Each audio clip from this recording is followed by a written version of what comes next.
Assalamualaikum warahmatullahi wabarakatuh.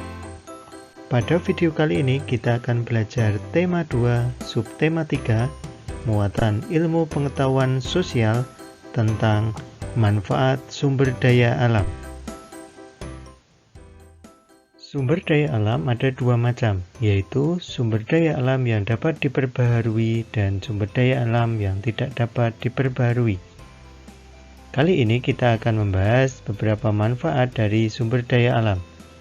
Yang pertama kita awali dari tumbuhan. Ini adalah tumbuhan lidah buaya atau aloe vera. Tanaman ini dapat dimanfaatkan sebagai penyubur rambut dan pereda batuk. Ada juga yang menggunakan sebagai obat luka goresan. Yang kedua adalah daun sirih. Tanaman ini dimanfaatkan sebagai antiseptik, pereda batuk, dan juga pereda mimisan. Yang ketiga adalah lengkuas. Lengkuas dimanfaatkan sebagai bumbu dapur dan juga obat panu pada kulit. Ini adalah gambar temulawak. Temulawak digunakan untuk mengatasi sakit kuning. Gambar ini adalah kunyit. Kunyit digunakan sebagai bumbu dapur atau dapat juga digunakan sebagai pewarna alami yaitu warna kuning. Selanjutnya adalah biji jarak.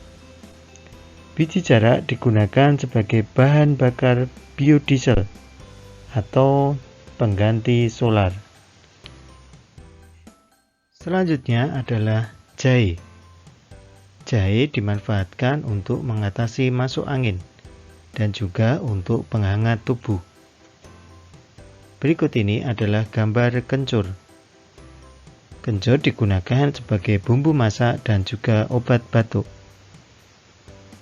Ini adalah gambar jambu biji.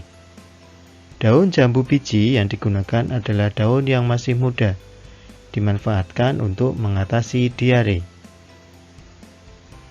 Pohon pinus, batang dan kayu diolah menjadi kertas, sedangkan getahnya dibuat terpentin untuk membuat cat murni. Selanjutnya adalah daun suci. Daun ini digunakan sebagai pewarna alami yaitu warna hijau. Berikutnya adalah cengkeh. Cengkeh digunakan untuk mengobati sakit gigi. Tanaman berikutnya adalah tanaman singkong. Tanaman ini umbinya sangat banyak sekali manfaatnya. Umbinya dapat dijadikan sebagai bahan bakar bio, yaitu bioetanol atau pengganti bensin atau premium. Umbinya juga kaya serat dan karbohidrat. Dapat dibuat tepung tapioka dan juga umbinya dapat direbus atau digoreng. Dapat diolah menjadi keripik singkong, combro, misro, gethuk, tape, dan donat. Sedangkan daunnya dapat dibuat untuk disayur. Dan kulit umbi dapat dijadikan sebagai makanan ternak. Selanjutnya adalah sumber daya alam yang tidak dapat diperbaharui. Adapun contohnya adalah sumber daya alam mineral. Yang pertama adalah aluminium. Aluminium digunakan untuk membuat peralatan dapur, seperti wajan, soblok, dan lain sebagainya. Karena aluminium mempunyai sifat bahan yaitu ringan, tidak mudah berkarat, dan mudah menghantarkan panas. Yang kedua adalah besi. Besi digunakan sebagai bahan dasar untuk membuat baja dan rangka kendaraan bermotor. Yang ketiga adalah emas. Digunakan untuk membuat perhiasan seperti kalung, gelang, dan lain sebagainya. Berikutnya adalah tembaga. Tembaga digunakan untuk membuat kabel listrik dan telepon, karena sifat tembaga adalah mudah mengantarkan listrik. Berikutnya adalah nikel. Nikel digunakan untuk melapisi besi agar tidak mudah berkarat. Berikutnya adalah manfaat sumber daya alam yang tidak dapat diperbarui dari golongan non-mineral atau energi fosil, yaitu minyak bumi. Yang pertama adalah bensin.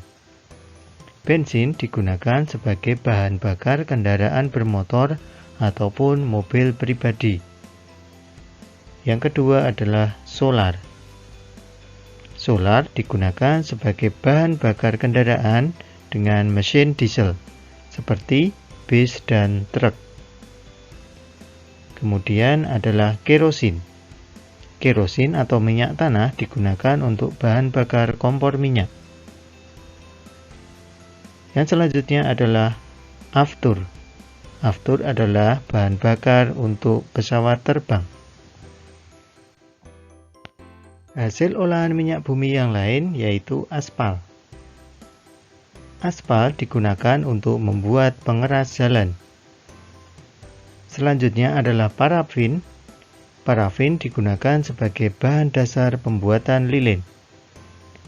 Berikutnya adalah LPG, digunakan untuk bahan bakar kompor gas. Selanjutnya adalah batu bara. Batu bara dapat dimanfaatkan atau diolah menjadi metanol. Metanol adalah bahan bakar cair untuk menggerakkan mesin di berbagai industri. Yang kedua, yaitu briket batu bara, dapat digunakan untuk memasak. Yang ketiga, dapat digunakan sebagai pembangkit listrik. Ini adalah pembangkit listrik batu bara di Paiton, Probolinggo. Nah, anak-anak, sumber daya alam, baik yang dapat diperbarui maupun tidak dapat diperbarui, dapat kita gunakan atau manfaatkan untuk kebutuhan kita. Tetapi, kita harus bijak dalam menggunakannya. Terlebih adalah sumber daya alam yang tidak dapat diperbarui. Demikianlah materi tentang manfaat sumber daya alam. Semoga bermanfaat. Wassalamualaikum warahmatullahi wabarakatuh.